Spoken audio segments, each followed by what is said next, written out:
Hey, everybody out there, and welcome back to another Friday episode of Audiophiles. And it's Friday, and you know what that means.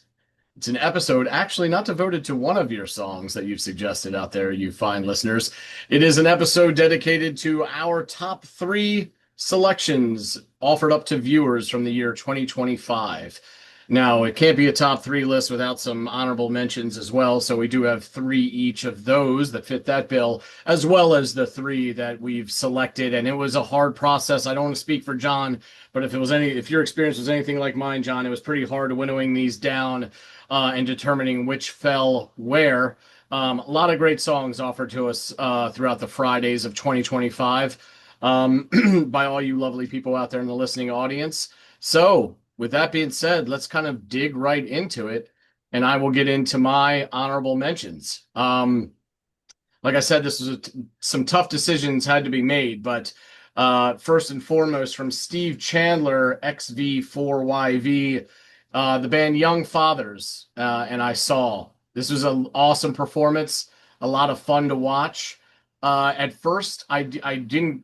It took a little bit to grow on me because of all the different moving parts, and then when I reflected and looked back on it, I really appreciated everything that was going on here and all the players involved. And it was a lot of fun to watch and a lot of fun to listen to.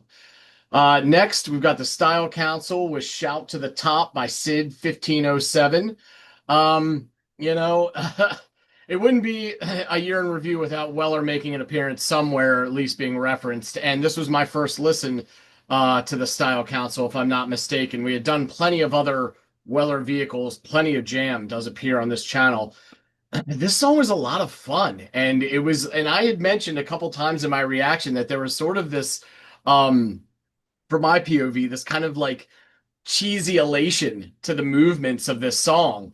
And that resonated with me. I didn't mean it as a pejorative, and I still don't, though I stand by this sort of fun yacht rocky game show hosts or game show song kind of vibe to it.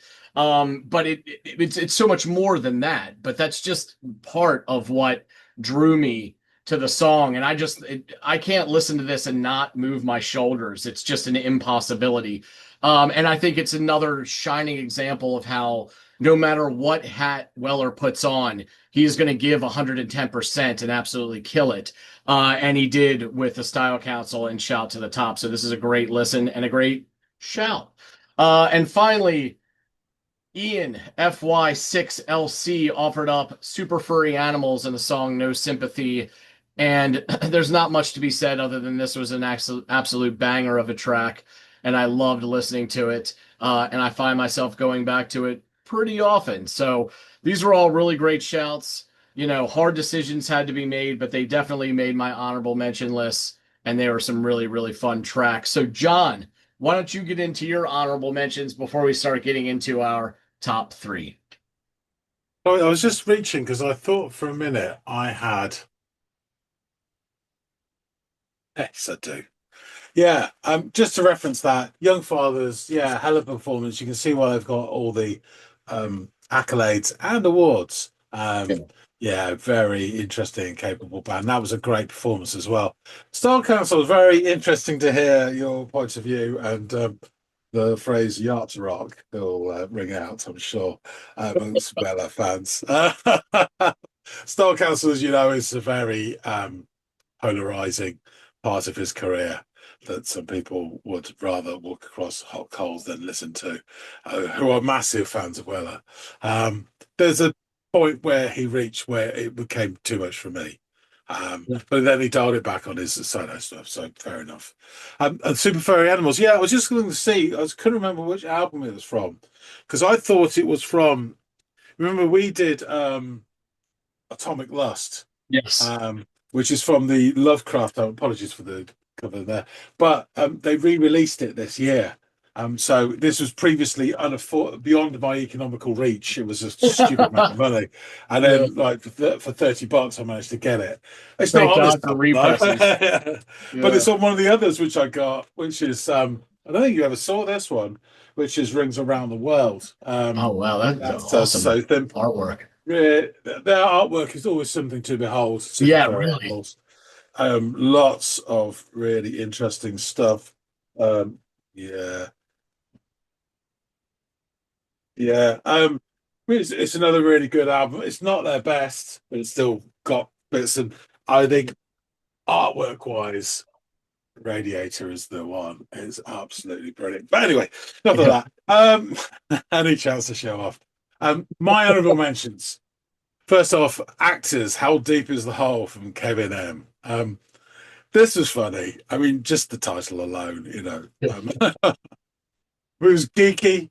It was awkward. The performance from the front man with his just for men dyed hair, and the bassist who I've named Craig, um, and all levels of like really bad dynamics, but great 80s sound, and I had such a great time listening to this, and I enjoyed it as well and took the piss a little bit. So what more do you want?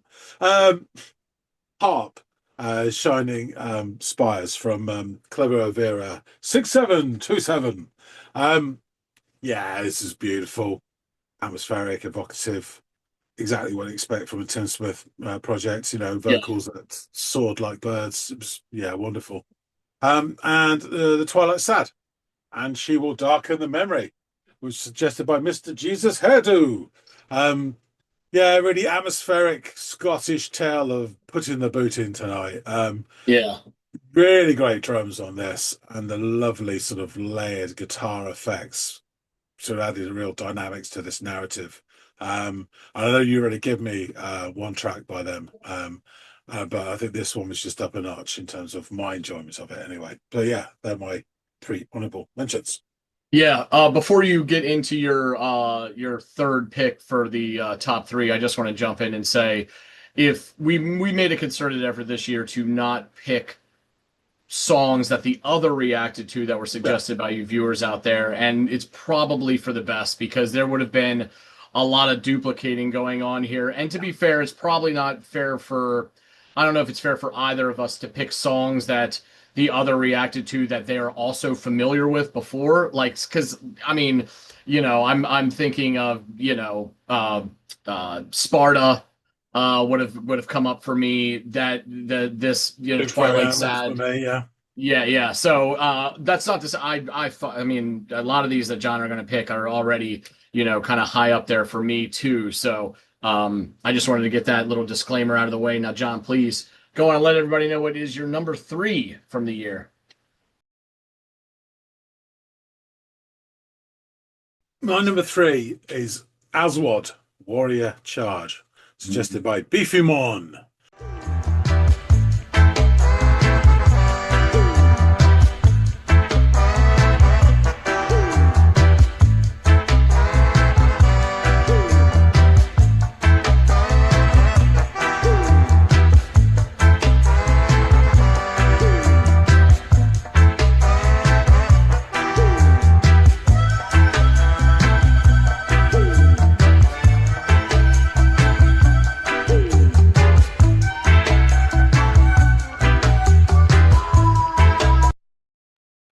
Hey, great start. That sort of three-piece start, and then into it.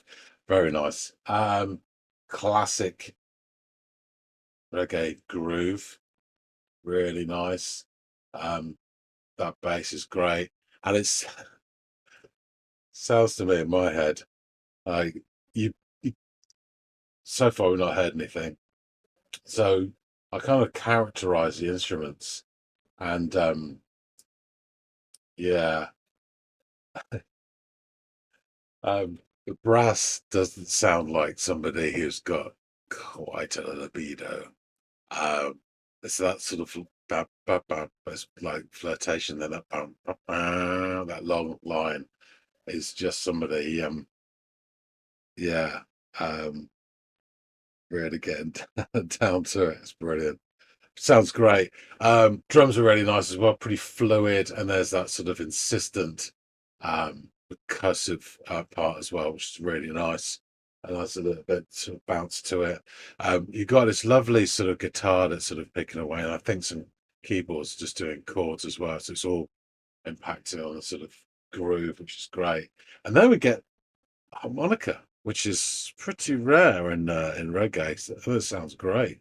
Really does.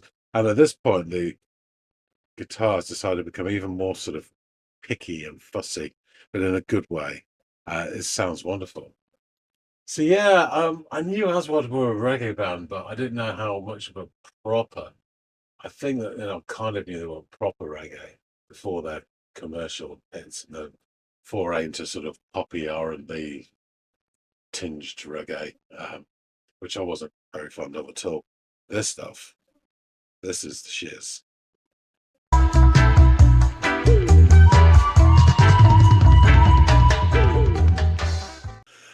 This was a real shock and a revelation to me. It's hard to put in context for someone over across the pond and from a different era. It would be like hearing, I don't know, let me think, someone really.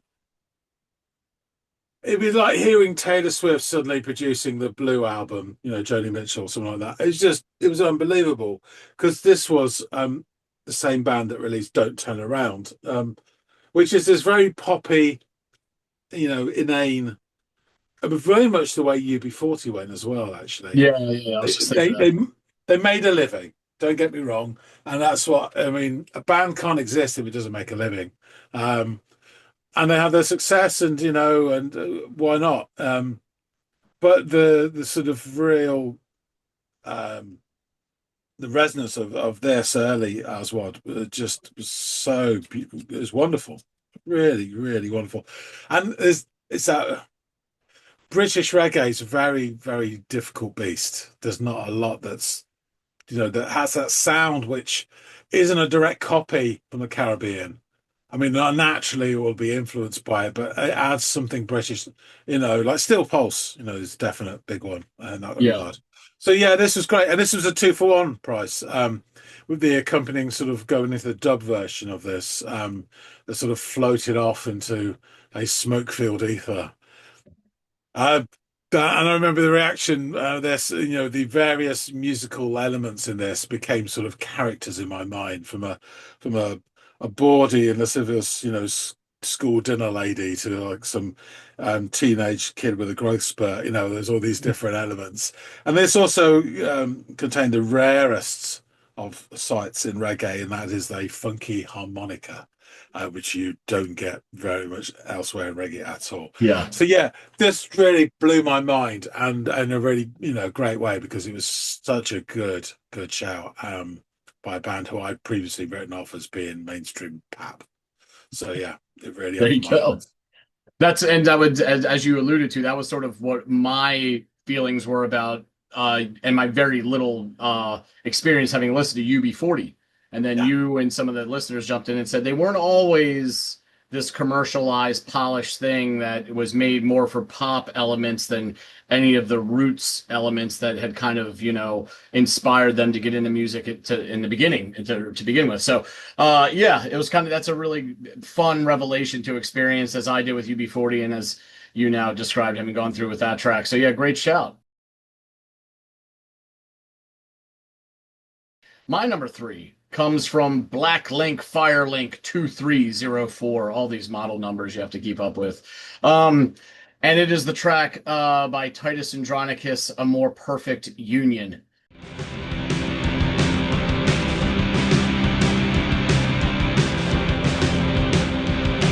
There'll be no more counting the cars on the Garden State Parkway. No waiting for the fun walk bus to carry me to who knows where. And when I stand tonight near the lights of the Fenway, when I nod yet like hell for the glory of the Newark Bears. 'Cause where I'm going to now, no one can ever hurt me. When the well of human hatred is shallow and dry. Oh, I never wanted to change the world, but I'm looking for a New Jersey. 'Cause dreams like us, baby, we were born to die. Start with Lincoln, and we end the verse with a reference to Bruce Springsteen. Baby, we were born to die. Obviously, very close to Baby, we were born to run. That's the boss. This track grew on me exponentially with each passing moment and movement therein and subsequent listen. It had so much energy, and coupled with all of that, these interesting allusions, both lyrically and musically, with more than just a nod to one of John's favorite, Mr. New Jersey himself, the boss, Bruce Springsteen, definitely comes to mind, literally, and even when you're just listening to this. And the subject matter was also wildly interesting and inventive.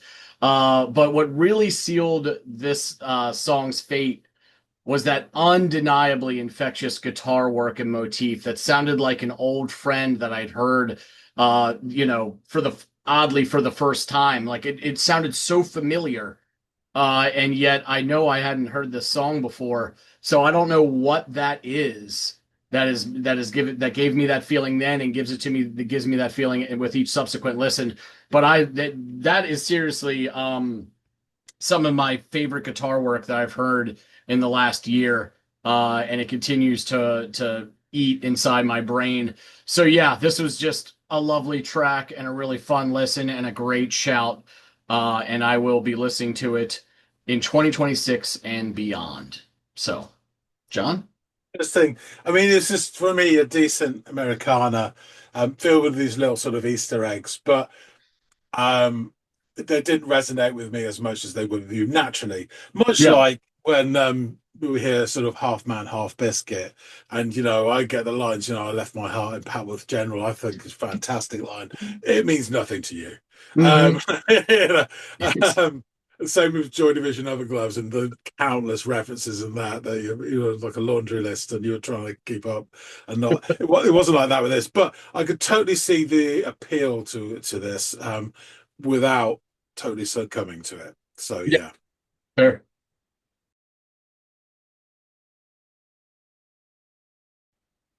Okay, my number two. Huh. So this is a fairly recent Friday episode, and this is La Dusseldorf Time, suggested by Vellenstrom.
Oh no, it's a long song, so I won't stop it too much. But yeah, I mean, this is getting into the sort of kraut rock area, and you can see, or you can hear, sorry, from this bits of early Velvet Underground as well. That's sort of when they get into a groove, their use of the organ there. Even their vocals are sort of that sort of like slightly disembodied almost. It could easily be a variation on the Velvet Underground song, but it has that sort of krautrock drive to it as well. It's really, really nice. Not doing anything wildly different here. It's just got that groove, and it's just perfect. Sounds great. I was aware of La Dusseldorf as a Klaus Dinger offshoot of Neu, but hadn't got around to listening to her output yet. So this was really sort of welcome opportunity. And I have to say, I wasn't disappointed. Yeah, I mean, in terms of, if you think about it, I'd vaguely heard the term krautrock, but not listened to any of the bands before Into the Music. And Greg first given me, I think it was Neu, and then one of our first ever viewer requests was Can Mother Earth. which blew my mind. And those two, Halagalo and Mother Earth, just blew my mind. And I've been on a sort of journey both on and off the channel, discovering krautrock and the wonderful bands. And this is another sort of addition to my limited experience and knowledge. This is great. Real with a huge nod to Velvet Underground as well, which is another one of my top 5 bands of all time. There's a nearly 10-minute sort of experience of, it's almost like pebbles being dropped into a lagoon of collective consciousness, and then riding the splashes and the ripples that travel outwards. This was my number 1 pick, but then I sort of changed it last minute for fear of what you would call recency bias. Probably got too fond of it because it's quite recent, but yeah, I absolutely adored this. And the sort of abstract way he's repeating time and other phrases in various languages, again, just have this hypnotic effect of translate, zoning out, which happens a lot with really good krautrock. This is fantastic. Yeah, really good shout. And this probably would have been one of those songs that at least made my honorable mentions had it not been one that you had gone off and listened to. So therefore, I left it up to you to decide its fate. And you've placed it in a pretty good spot, I would say, and a deserving spot at that. And it's just wonderful. I think you and I both have had this sort of krautrock revelation since doing this channel, and obviously working with Greg on Into the Music when we did, and getting exposure to it. So I'm really happy that 2025 offered us another opportunity to kind of sink our teeth into some krautrock. And really, that's all thanks to folks like you out there in the listening audience who probably have a far more deeper experience and well of knowledge when it comes to that subgenre of rock music, and kind of bringing it to our attention, and thus exposing us and expanding our horizons. So excellent shout, really fun to listen to that. And what might be the outside of just how good it sounds, what might be the most fun is listening to it and then connecting dots to the stuff we are familiar with, and finding the connective tissue between the two and what may have inspired the other and all that. It's a lot of fun to start digging and contemplating that kind of stuff. So yeah, really great shout, John.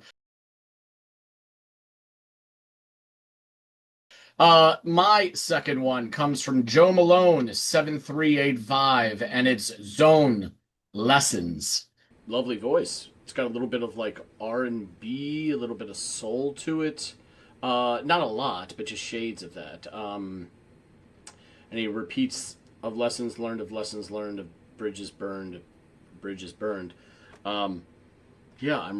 It's kind of, it's early days here, but it has this kind of hypnotic, earwormy quality, particularly that do kind of synth motif. Yeah, I'm sorry, but I'm going to take that back and kind of just let this all sink in.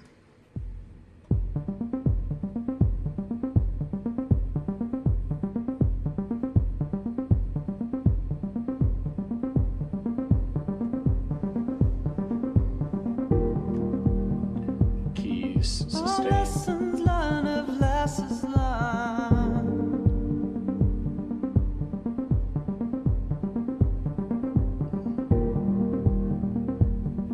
Oh, bridges burn, of bridges burn. Yeah, it's a great voice.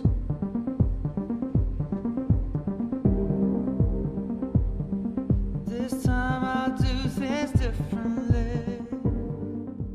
Another classic case of loving this channel and our listeners' suggestions for providing me the impetus to go off and check out bands that I've either heard of or been recommended in the past but haven't gotten around to.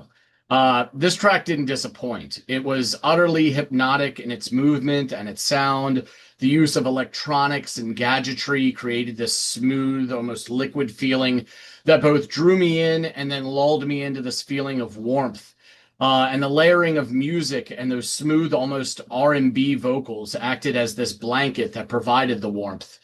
Also, the dynamics of the music and its production created this like fluctuating feeling of being condensed at times, but also expansive at others. And I really adored that effect that the song had. It was almost like this pulsating heartbeat. I loved this track. So yeah, great shout. I've gone back and listened to this plenty of times. It's one of those songs that is so immersive that I'll oftentimes hit play and be like, oh shit, like jarred back to, being lucid when it comes to an end, not realizing the amount of time that lapsed between, the moment I hit start and when it ended. You kind of just get lost in it a bit. And that speaks to, again, how immersive the track really is. So yeah, I loved this track a lot. So great shout, Joe Malone. I really love giving this thing a spin. So with that, John, I pass it off to you, sir. Yeah, my notes I put on there soulful, pulsating electronica, which had sort of moving platforms of emotion, with a Yeah. huge nod we just spoke about to, from my experience, cluster, which is krautrock as well. So there's the influence there, Yeah. for the different side of it, and there's we saw the different elements of krautrock in a recent one with Popol Vuh as well. Not exactly krautrock, but there you go. Yeah, the only thing I thought, which obviously clearly you didn't, was I didn't connect with the vocals as much. I thought these vocals were great. I just didn't think they suited this track, and I'd prefer it to be instrumental. But that's just me. Overall, I thought this was great. My number one pick. Yeah, this was number two till I came to my senses. Um, Yeah, so this is 6x7, European Me, by Will Hildebrand, 1313. Change your life today.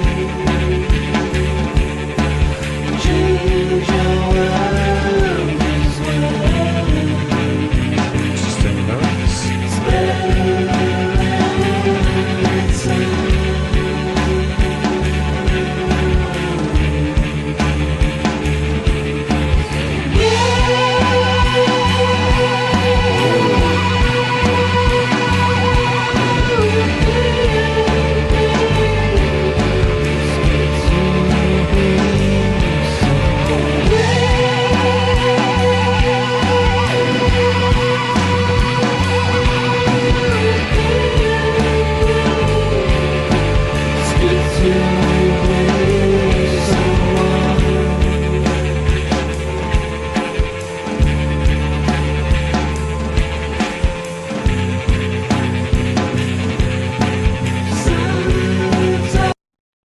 I'm loving these two guitars. When they're just going, there's one's and the two of them combined is almost trance-like.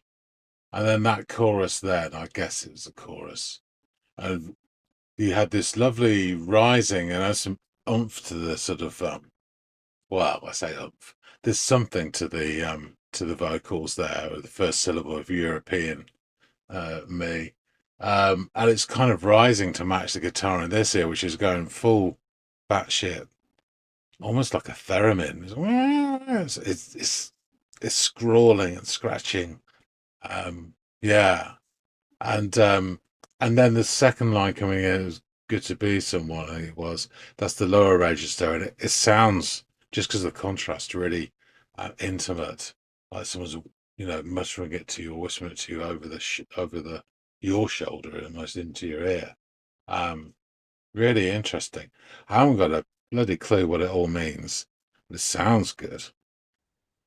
Yeah, this is just absolutely fantastic. I immediately bought the 12-inch single of this, downloaded the album, then ordered it, then it got lost in the post. It's on its way again. But yeah, I downloaded a couple of their albums, but I've only actually listened to the one which this is on, Things We Make, because it's so good and really varied. In fact, this is the only track that sounds or feels like this on the album. The other stuff is different, but all of it's really of such a high quality, sort of post-punkish with other bits in. It starts with this almost tortured voice and guitar tone, and it Yeah. feels exhausted with whatever struggles going on. And it kind of puts me in mind, because I still not 100% sure what the lyrics mean, but it puts me in mind of these like decaying European aristocracy that sort of sit around in squalor but have fur coats, and there's this sort of almost like a heroin chic to it. There's this seediness, but this attempt at being sort of like glamorous or whatever, and the way the vocals sort of strut almost, but in a teetering on top of high heels way. It's just fantastic. And then the horns are just such a wonderful and really unexpected addition. And then it goes into one of the best outros I've heard in many, many years. It is just absolutely awesome. So yeah, this, really was my number one from the moment I heard this. So thanks, Will Hildebrand. Awesome suggestion. It passed me by when it came out, so I'm really pleased I managed to catch it this time. Yeah, Will's always good for a suggestion or two every year that resonates with us, and this is definitely one of them. It was just to use a very American term, it was just sort of like one pleasant curveball after the other, as far as being like caught off or surprised, but pleasantly with these different, musical decisions made throughout the track. So yeah, really great shout. I also enjoyed this track very much. And we'll get on to my number one, and this is probably going to come to no surprises, John, because I was nearly charmed out of my britches, although no one really knows for sure because you only see me from the shirt up. But that was Ian Elmer 7903 offering up the Descartes Kant After Destruction live on KEXP. Ooh.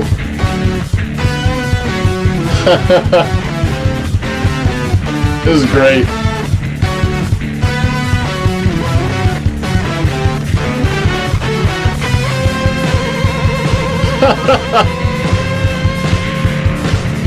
Oh my god.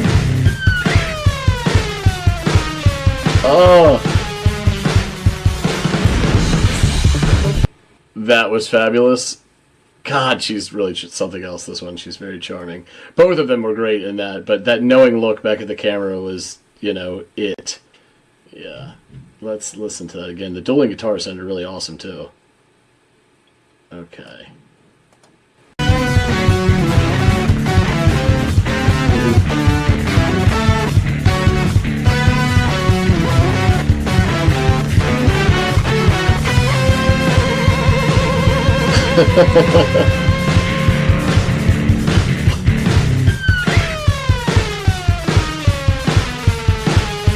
Nice.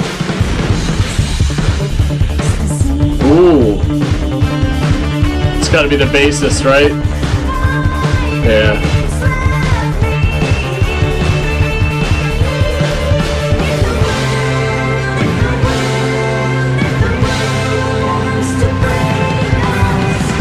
Nice drums.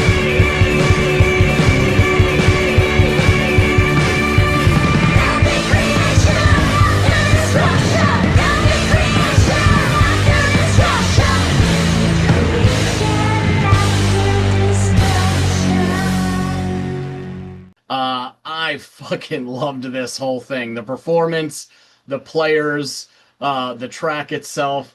It takes my number one spot because it not only possessed a really terrific sound, but it was also a wildly fun performance to behold. Early on, I believe I described myself as being charmed by the aesthetic of the band and their sort of setup and, the uniformity between the members and even their stage movements together. But by the end, I was flat out smitten. And yes, it is mostly to do with the lead vocalist and her uncanny stage presence and hamming it up for the camera with her cheeky nature. But she and her bandmates understood the assignment and absolutely killed this performance. The drum work was great throughout this track. I really adored it. The singer's ability to extend and hold these angsty delivered vocals was impressive as well. I really enjoyed the musical interlude bridge portion, which was super fun with the dueling guitars or they're facing off against one another. That elongated stare into the camera was great. And then that was followed up by this warbly synth line. Also, the sludgy breakdown at the end was kind of the cherry on top for me. So yeah, this track was one of, if not the most fun track I've listened to and watched on this channel this past year, and that's why it gets my number one spot. So yeah, I adored this thing. Yeah, this is a really interesting illustration of the dangers of RFK Jr. and his anti-vax movement. Because, if you don't have these inoculations, you can succumb to this particular form of madness originating from south of the border. I mean, Yeah. Mexico, not Isle of Wight. This was a bucket full of charisma from the lead, Sandruska Petrova, good Mexican name that, Yeah. and her cohorts, all resplendent in their Thunderbirds uniforms. Absolutely mental. And it's really unique blend of new wave with sci-fi and prog, really. Yeah. But yeah, thoroughly, charming, charismatic, just a wonderful performance as well. I mean, it's almost like they said, come on, you've got 5 minutes to sell yourself to the adoring public out there, and they just went for it, Yes, 110%. And it was great. It it really was, was. yeah. Yep. Complete madness. But yeah, And great. another shining example of how KEXP just absolutely fucking kills it, no matter where they're filming or who they're filming. These productions always turn out to be such gems, and this was a real shining example of it, from my I point mean, of view, anyway. I keep saying, and I will do at some point, I will go and buy a t-shirt from KXP because their output, which they allow people like us to use, is fantastic. And the Yeah, life of this channel really is. And, yeah, they deserve all the hats off support to they them. can get. That's for sure. I totally agree. Um, Well, folks, I guess there you have it. That's our top three, each respectively from the year that was 2025, as well as some great shouts for our honorable mentions. It's been a lot of fun. You guys never really disappoint. You kind of set the standard for us to keep suggesting to one another really great tracks. And every time the end of the week rolls around, we always kind of look forward to those episodes and to see what unfolds. From my perspective, and I don't know if I'm speaking out of turn here, John, or if I'm speaking for us, but I really love the episodes where neither of us know the song. It's great because I'm sure the homework is made a lot easier for the other one who's already familiar with the band and can kind of like plan out what they're going to discuss. But when we both don't know it and we both end up sort of like schoolgirly about it, by the time we're getting to the respective reaction discussion post listen, that to me is the most fun because it's like we can both be like, oh my God, how about that part? You really like that. And there's something, I don't know, more, it's almost like Christmas morning when you're opening up a gift and, there's this newness to it. So please, guys, all that being said, keep them coming for 2026. We've already got some that are going to carry us into the early part of the year, but we're going to continue to bank on some really great suggestions from you guys. So again, just please keep it up. You're just as much a part of this channel and the contributions to the content of it as we are. So we'd like to think of us all as a team or a community here. So thank you guys all so much. Feel free to drop down in the comments field below some of your favorite Friday episodes that were suggested by folks out there, maybe new bands or songs that you weren't familiar with, that if it weren't for this channel and our lovely community that we have, you may have not ever come across. Also, feel free to offer up new ones. Like I mentioned, 2026 is on the horizon. I mean, very much so at this point, when this will air. So get it to us and we will add them to the list. And please like, share, and subscribe if you haven't done any or all of those things. We're always welcoming new people into the pool, and the waters are fine. So with all that out of the way, hopefully John and I will catch all y'all in growing numbers in the next installment of the Audiophiles. And happy 2026.